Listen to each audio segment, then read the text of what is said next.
Olá! Sabe aquela ideia de que a perfeição é o estado ideal de tudo? Pois é, na ciência dos materiais, o segredo do sucesso pode estar justamente no contrário, nas imperfeições. É sobre isso que a gente vai conversar hoje, os defeitos cristalinos. Quando a gente pensa em um cristal, geralmente é essa imagem que vem à mente, não é? Uma rede super organizada, perfeitinha, com cada átomo no seu devido lugar. É uma estrutura linda, simétrica, que, em teoria, seria perfeita. Só que, e se essa perfeição toda não for a história completa? E se ela não for nem a parte mais útil? O que será que acontece quando essa ordem perfeita é quebrada? Quando um átomo sai do lugar ou simplesmente desaparece? Essa é a grande questão aqui. E é aqui que as coisas ficam muito interessantes, porque a gente ouve a palavra defeito e já pensa em algo ruim, um erro que precisa ser consertado. Mas, no mundo dos materiais, essa palavra ganha um sentido completamente novo e muito, mas muito poderoso. E essa citação aqui muda tudo. Ela vira nossa intuição de cabeça para baixo. Cientistas e engenheiros não apenas estudam os defeitos, eles os criam de propósito. Isso mesmo, eles controlam essas falhas para poder manipular as propriedades de material, deixando ele com mais resistência, ou melhor condutividade, ou mais flexível, o que for preciso.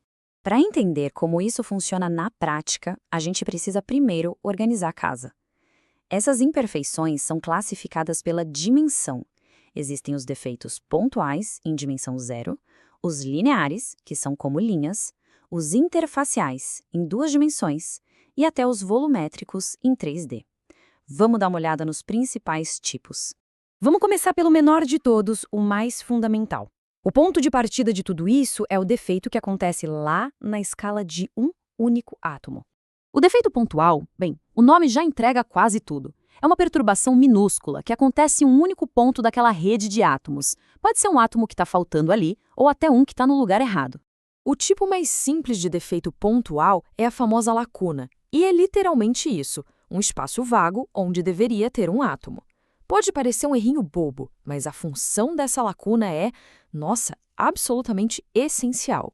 Pensa numa sala de cinema lotada. Se todas as cadeiras estão ocupadas, ninguém consegue se mover, certo? Mas basta ter uma cadeira vazia e a pessoa do lado já pode trocar de lugar. Na estrutura do cristal é a mesma coisa. Essa lacuna é a cadeira vazia, que permite aos átomos vizinhos pularem e ocuparem aquele espaço. E é esse pula-pula de átomos que dá origem a um processo importantíssimo chamado difusão.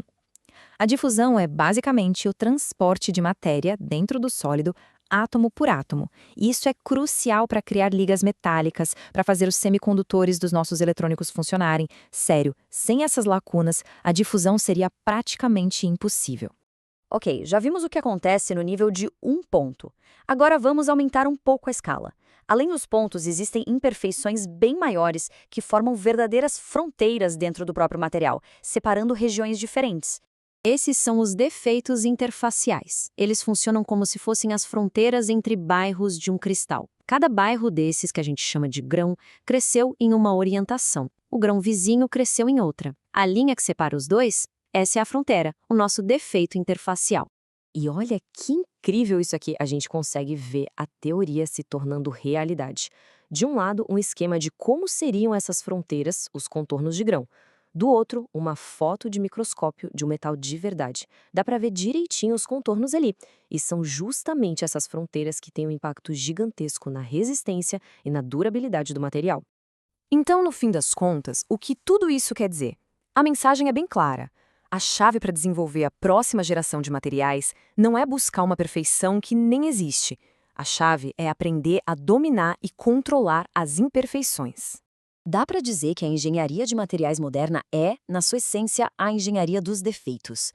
É tudo sobre controlar o número de defeitos, o tipo, a distribuição deles, porque é esse controle fino que permite ajustar as propriedades de um material com precisão. É assim que se projeta metais mais fortes, eletrônicos mais eficientes e tecnologias completamente novas.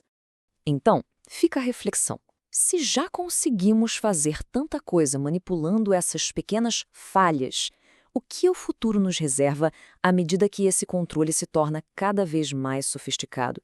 A resposta, ao que tudo indica, está escondida justamente aí, na beleza e na utilidade incrível daquilo que um dia a gente chamou de imperfeição.